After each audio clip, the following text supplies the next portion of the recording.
1950s an era of conformity? Right? Well, Americans during the 1950s were conformists to a large extent. At a time of fear at the threat of communism, people made sure to adhere to social norms. Americans eagerly took part in the consumerist culture of the 1950s. We can look at television, for an example. Television scales skyrocketed during the 1950s, and by 1961, there were 55 million television sets in homes across the United States. Television became the focal point of American family life, and 1950s television programming was controlled by just 3 national networks, ABC, CBS, and NBC, which provided the same source of entertainment for Americans to enjoy. Television also became a means of advertising, as big brand names dominated commercials portraying their products as a common necessity for American viewers and fueling the mass consumerism of the 1950s that created homogeneity throughout American society. But for every action, though, there is an equal and opposite reaction.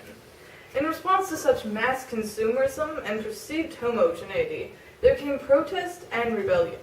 The Beat Generations of the 1950s was a group of rebellious writers and intellectuals led by Jack Kerouac and Allen Ginsberg. They supported rebellion against societal norms and spontaneity in their literary works, and singers and performers during the 1950s also promoted their sense of rebellion and self-expression, which became popular among teenagers. Teens' choice in music and dance moves diverged from those of their parents with the introduction of rock and roll, as they sought to establish their independence and were willing to rebel against their parents' wishes to maintain this sense of freedom. We often just think of the 1960s as the time of self-expression among teens and young adults, but the foundation for such liberty in thought was established during the 1950s. How could a decade be considered liberal if there weren't a foundation for such liberality the very decade before? And a decade can't be considered entirely conformist if there is a part of society rebelling against societal norms. In spite of the rebellious attitude and musical taste that came along with rock and roll during the 1950s, teenagers still did largely conform to societal standards in terms of gender roles and racial relations. Women were expected to remain in the house to cook, clean, and care for their children, and such expectations were passed down to their daughters. The idea that men were supposed to support their family economically through work, while women tended to the family's needs at home, was enforced in children, and people across the country, including teenagers, accepted this idea almost without question. In addition, racial prejudice was common among Americans, regardless of age.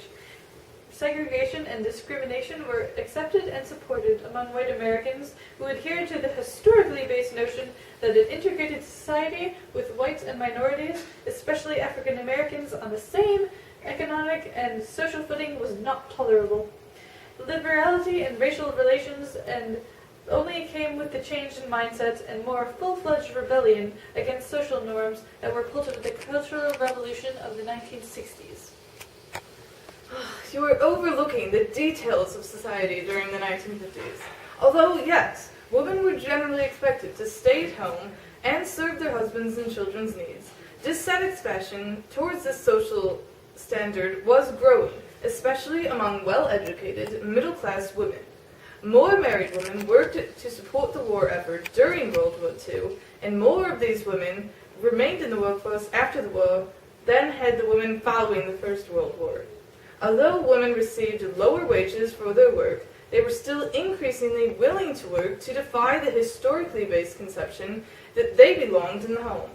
And while I agree that great reforms came from the civil rights movement of the 1960s, it would be wrong to ignore the contributions to this liberal movement made during the 1950s.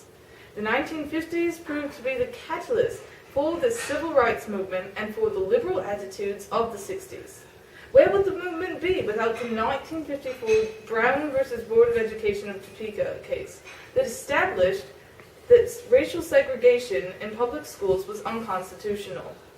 Without Rosa Parks' decision in 1955 not to sit at the back of the bus? Without the subsequent Montgomery bus boycott?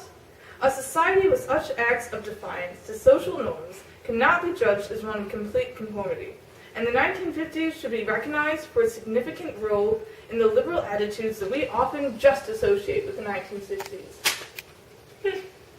Well, good points, Agnes. Let's have some tea. Oh, delicious.